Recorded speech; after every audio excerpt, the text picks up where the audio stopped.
The night was perfectly cold and still across the Channel country. Willie Parsons sat on his horse, the leather of his saddle creaking softly as he shifted his weight. Around him stretched nothing but flat, endless darkness. The kind of darkness that exists only in the remote Australian outback, where the nearest town is hundreds of kilometres away and the stars are so bright they cast shadows. It was 1973 and Willie was driving cattle through one of the most isolated regions on Earth. He'd made this journey dozens of times before, knew every waterhole and track, every landmark in this desolate country. A man didn't survive out here without knowing the land intimately. But what he was seeing now, this was something beyond his experience, beyond his understanding. A light had appeared on the horizon, not the warm flicker of a campfire or the steady beam of headlights. This was different. It glowed with an eerie, unnatural luminescence, like a miniature moon hovering just above the ground. And as Willie watched, transfixed, the light began to move. It drifted closer, maintaining its height, maybe 2 or 3 metres off the ground. Willie's horse shifted nervously beneath him, sensing something was wrong. The light continued its approach, slow and deliberate, as if it were watching him, considering him. Then it stopped. Hanging in the darkness about 50 metres away, Willie could see it clearly now, a sphere of greenish white light, pulsing gently, casting an otherworldly glow across the scrubland. There was no sound, no engine, no wind, nothing, just silence and the impossible floating light. He felt the hair on the back of his neck stand straight up, the hair on his arms, on his legs, all rising in an involuntary response to something his rational mind simply couldn't process. His horse was trembling now, ready to bolt. Willie Parsons was a tough man, hardened by decades in the outback. He'd faced droughts, floods, venomous snakes, and isolation that would break most people. But he sat there in the darkness, watching that light pulse and hover with apparent intelligence, and he felt something that he rarely experienced. Pure, primal fear. After what felt like an eternity, but was probably only minutes, the light began to move again. Not away, but to the side, keeping its distance. It seemed to pace him, matching his speed as he urged his horse forward. And for the next hour, that light followed him through the darkness, never getting closer, never falling behind, just there, a silent, glowing companion through the emptiness. When dawn finally broke and the light vanished with the rising sun, Willie Parsons was left with an experience he could never fully explain. He'd seen the Min light, and like countless others before and after him, he would spend the rest of his life trying to make sense of what happened that night in the Channel country. Welcome to Strewth, a podcast where we delve into the most perplexing mysteries Australia has ever witnessed. I'm your storyteller, Mark, and today we're travelling to the Channel country, a vast, remote region straddling the Queensland, South Australia and Northern Territory borders. This truly is some of the most isolated terrain on Earth, where 1.3 million square kilometres of flat, treeless plains stretch to every horizon, where towns are separated by hundreds of kilometres of red dirt and scrubland, and where, on certain nights, mysterious lights appear that have defied explanation for thousands of years. The Min lights are described by witnesses as glowing spheres that hover, follow travellers, split into multiple orbs and move with apparent intelligence. First Nations Australians observed them for millennia before European settlement, incorporating them into Dreamtime stories as ancestral spirits. European settlers first documented them in the 1890s near the now vanished Min Hotel in Queensland, giving the phenomenon its enduring name. What makes the Min lights so compelling is the sheer number and credibility of witnesses. We're talking about truck drivers, station owners, police officers, scientists, and entire families who've watched these lights for hours. So join me here in the outback as we explore one of Australia's most enduring enigmas, a phenomenon that exists at the intersection of science and the unexplained.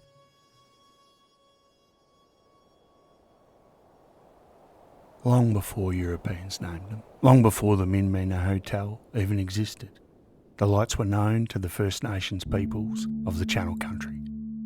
The Mitakudi and Mayawali peoples around Boulia, the Kalkadoon near Mount Isa, and the Naluma in the Pilbara region of Western Australia all had observed these mysterious lights and woven them into their understanding of the world. The Dreamtime story, collected by June Barker in Gadi Mirabuka, tells of a time before stars existing in the night sky. In this ancient time, darkness ruled the earth, and with it came fear. A young boy named Dundi, brave beyond his years, stood in the open darkness and called out 3 times, "I am not afraid. I am not afraid. I am not afraid." In response, a big round ball of fire descended from the sky, acknowledging his courage. This story, passed down through countless generations, connects the lights to creation time itself, to courage, transformation, and the eternal dance between darkness and light. First Nations interpretations are sophisticated and multifaceted. The most common understanding across multiple groups is that the lights represent spirits of ancestors. Dr. Curtis Roman, a First Nations researcher who has collected stories about the phenomenon, notes that many reported sightings occur near bodies of water or where water once existed, suggesting a connection to sacred water sites. The lights move in ways First Nations people describe as like a snake, which may link to rainbow serpent beliefs, one of the most important creation beings in First Nations spirituality. But perhaps most significantly, the lights are believed to perform a guardian's role, checking on sacred sites and scaring off people who aren't supposed to be there. Some Indigenous Australians have observed that the number of sightings increased with European settlement in the outback.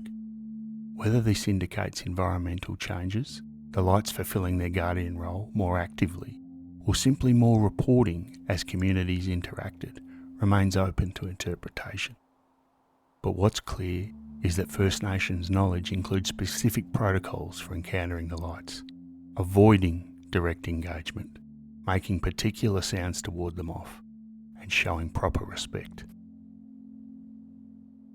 For European settlers pushing into the outback in the late 1800s, the lights were an entirely new phenomenon, frightening and inexplicable. The first documented European encounter occurred in the 1890s near Boulia in Queensland's Channel Country, though the exact date remains disputed, with sources suggesting anywhere from 1890 to 1918. The encounter involved a stockman who was riding alone at night.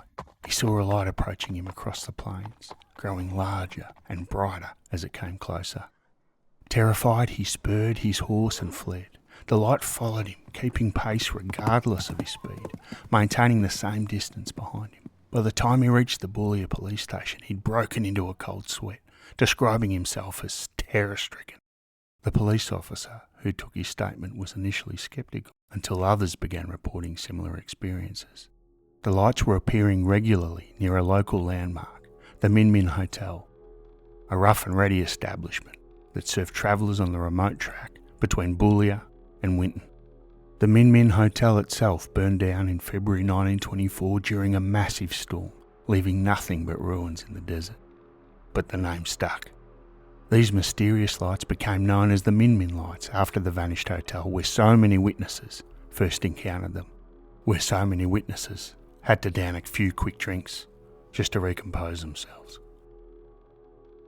D.B. O'Connor's 1934 poem, Light of the Min Min, proved culturally transformative. It told of a horseman encountering a phosphorescent bird near the Min Min Hotel.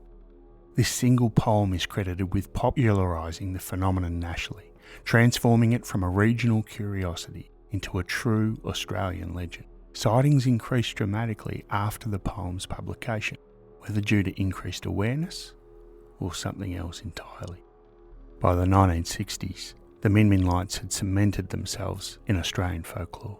Road signs entering Boulia began reading, This unsolved modern mystery is a light that at times follows travellers for long distances.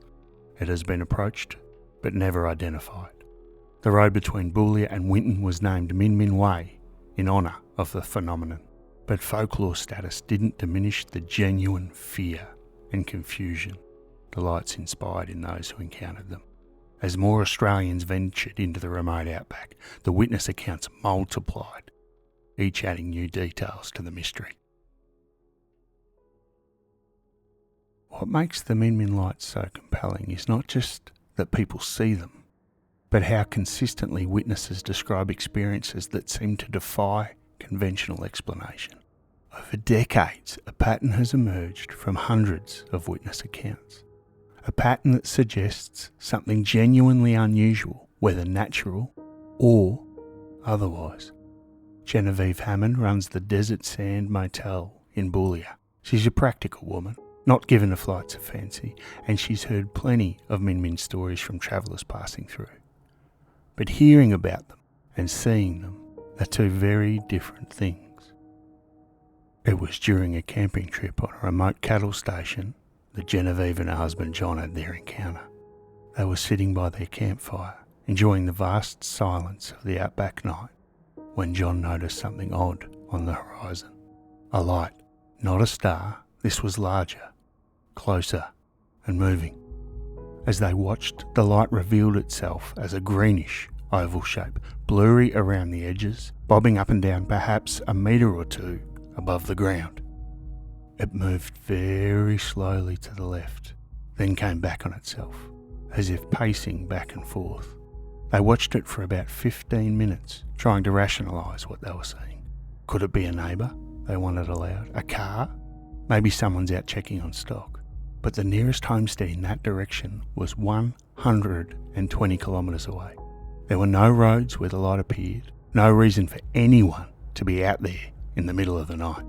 The next day, curious and determined to solve the mystery, John drove to the location where they'd seen the light.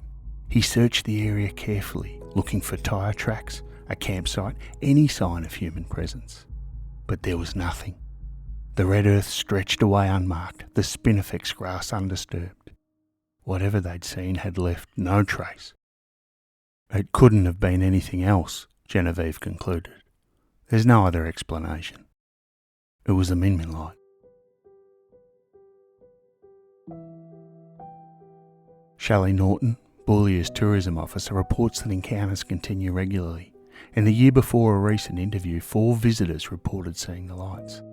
They come in and they don't know what they've seen, Norton explains, but you can guarantee that it's a Min Min light. One September sighting involved a family camping on the Boulia to Winton Road. The husband saw what he thought was the moon rising, then turned around and saw the actual moon on the opposite side of the sky.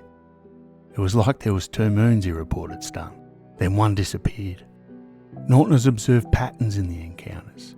Sometimes it's a lone object that stays the same distance away. Other times, it seems to follow people, then splits into 2 or 3 and dances above the treetops. The following behaviour that is often reported is particularly unnerving.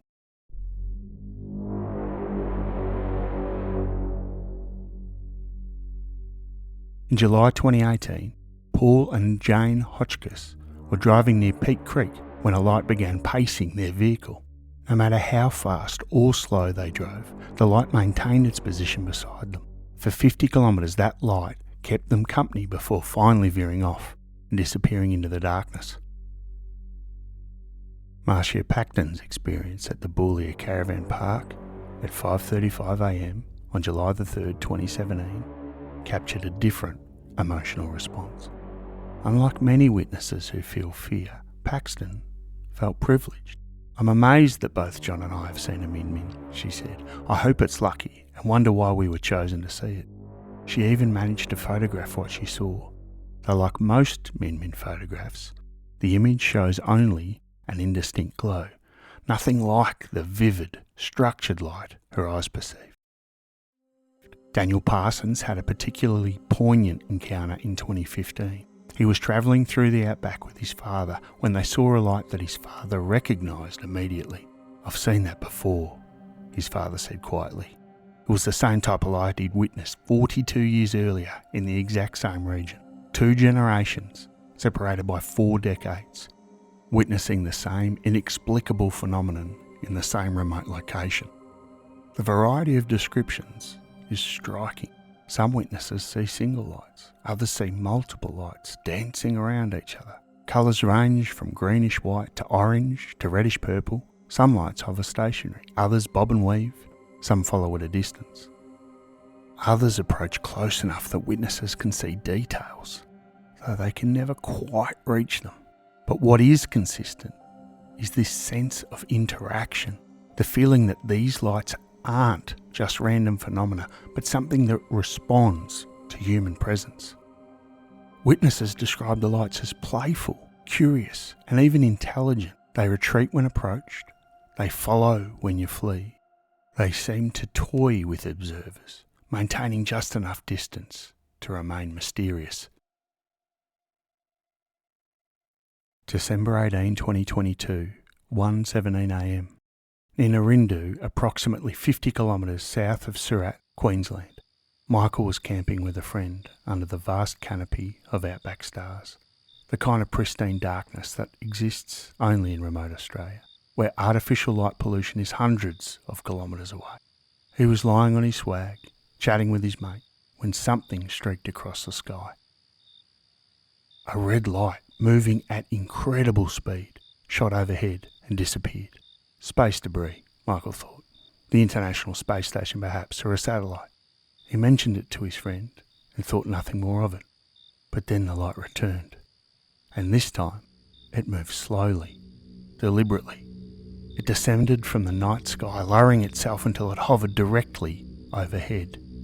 Michael sat up, his casual dismissal evaporating into something closer to disbelief. The light hovered for approximately 2 minutes, long enough for the initial shock to fade, long enough for doubt to creep in, long enough to wonder if this was really happening.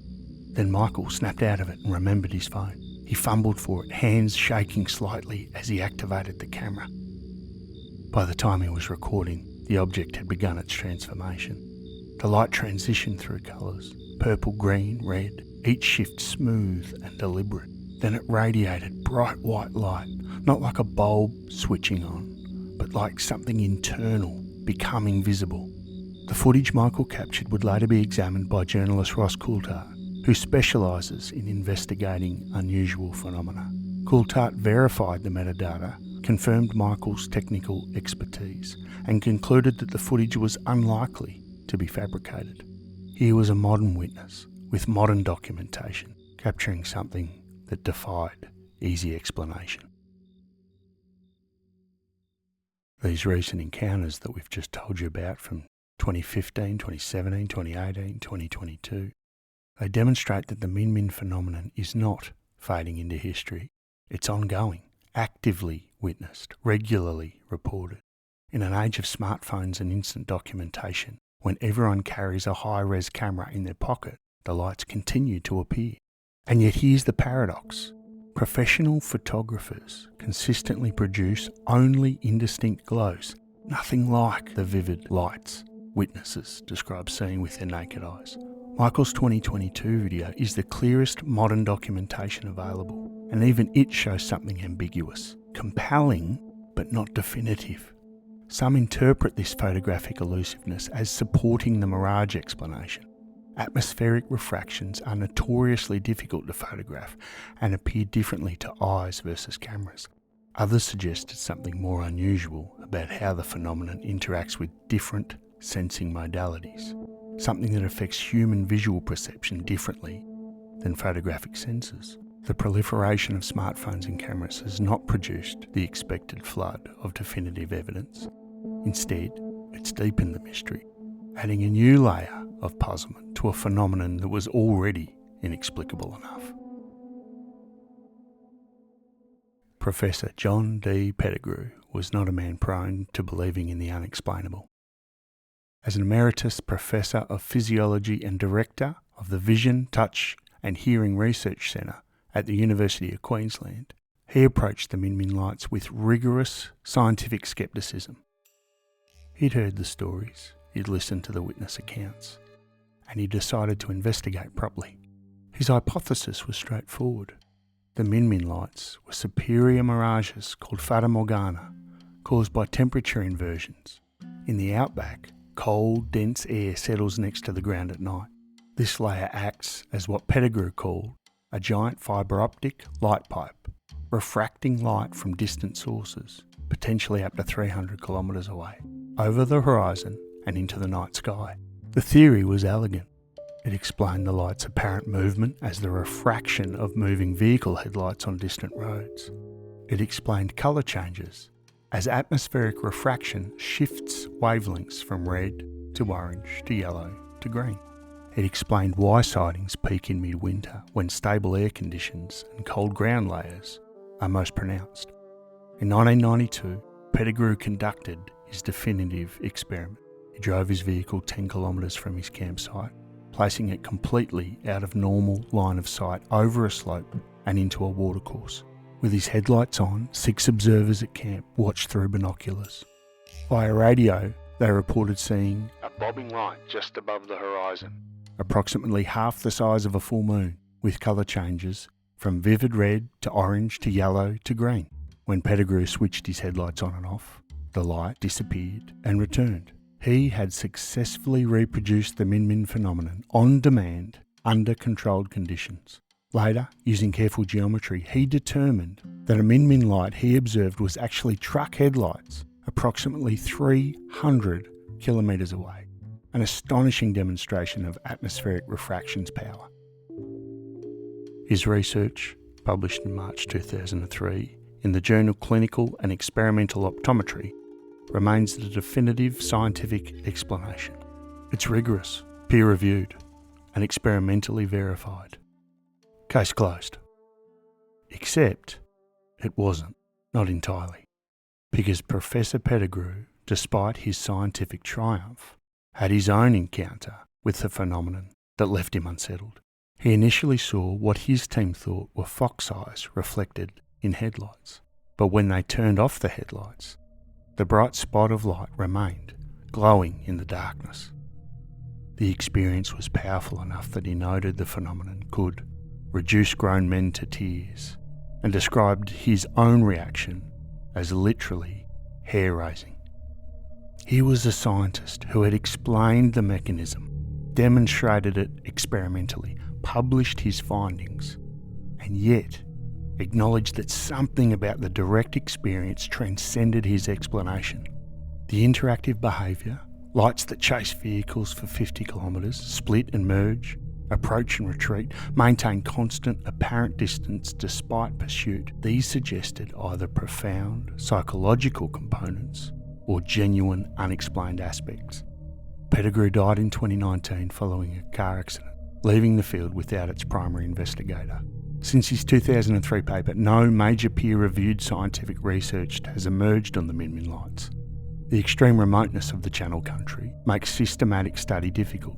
It requires extensive travel into isolated regions with very challenging conditions. Unlike Norway's Hessdalen lights, which have been identified from 40 years of continuous automated monitoring, no permanent scientific observation infrastructure exists for the Min phenomenon.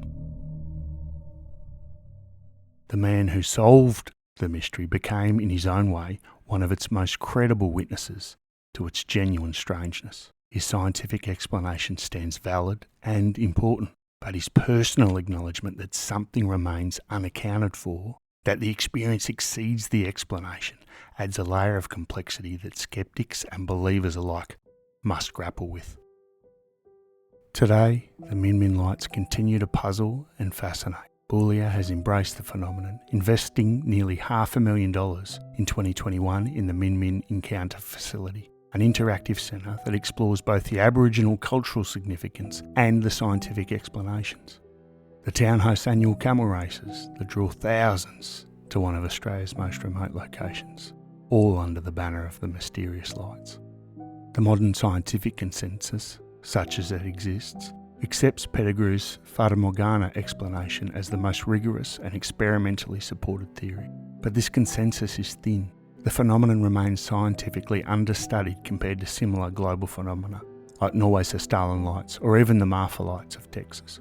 What persists beyond the explanation are the experiential realities that don't quite fit.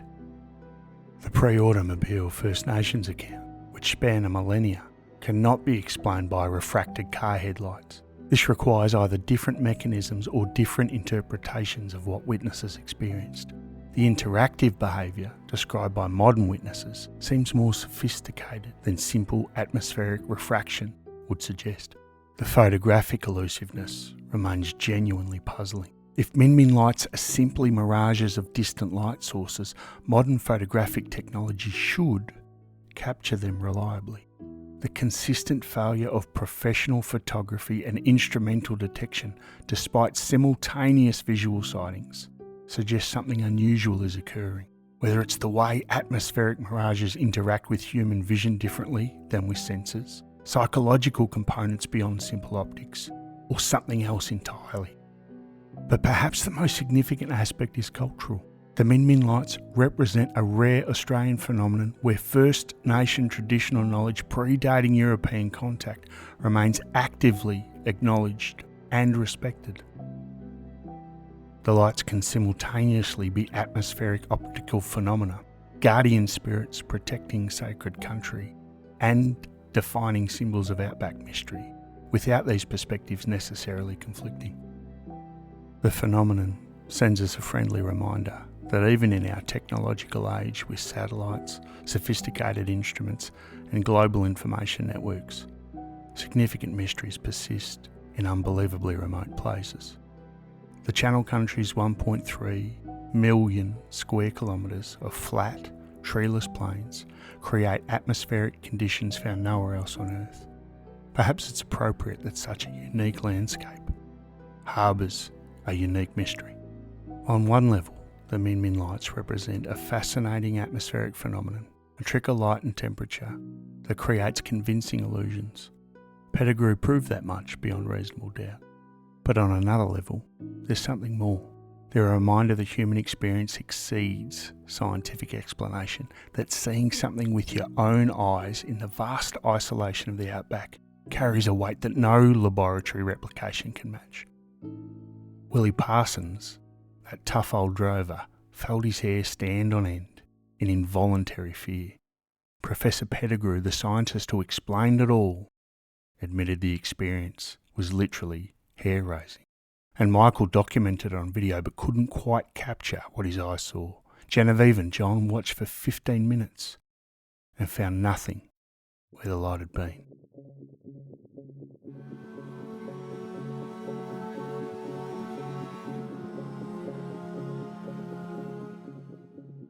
So out there in Channel Country, on certain clear, cold nights, when the temperature inversions create perfect conditions for atmospheric miracles, the lights still dance across the darkness. They still follow lonely travellers down remote tracks. They still hover and bob and split and merge in ways that make witnesses question everything they think they know about the natural world. We may never know with certainty, and perhaps that's fitting. In a world where we can explain so much, where satellites map every square metre of the Earth's surface, where no corner remains truly unknown, maybe we need some mysteries to persist. Maybe we need places where the darkness still holds secrets, where lights dance that we can see but can't quite grasp, can explain but can't quite understand. The Min lights remind us that Australia still has wild spaces, empty spaces, places where the ancient and modern coexist, where scientific knowledge and traditional wisdom both have something to teach us, and where, if you're very lucky, or very unlucky, you might encounter something that defies all of your certainties about how the world works. Strewth, what a story.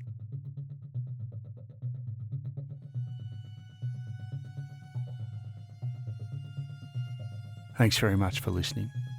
And if you enjoyed science not being able to fully solve a mystery, make sure you join us next week when we head to Gyra, and Australia's most famous poltergeist case.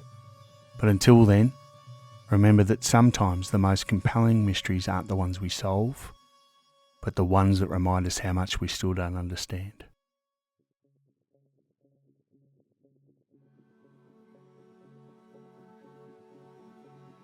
Big thank you to everyone for all the support the show's received. Make sure you follow us on all of the socials. Just look up Strewth Podcast. You'll see the logo there. And if there's an Australian mystery that you'd like me to cover, please don't hesitate to reach out. strewthpodcast@gmail.com. I'd love to get some listener requests, cover the cases that you want to hear. But until then, thank you very much for listening.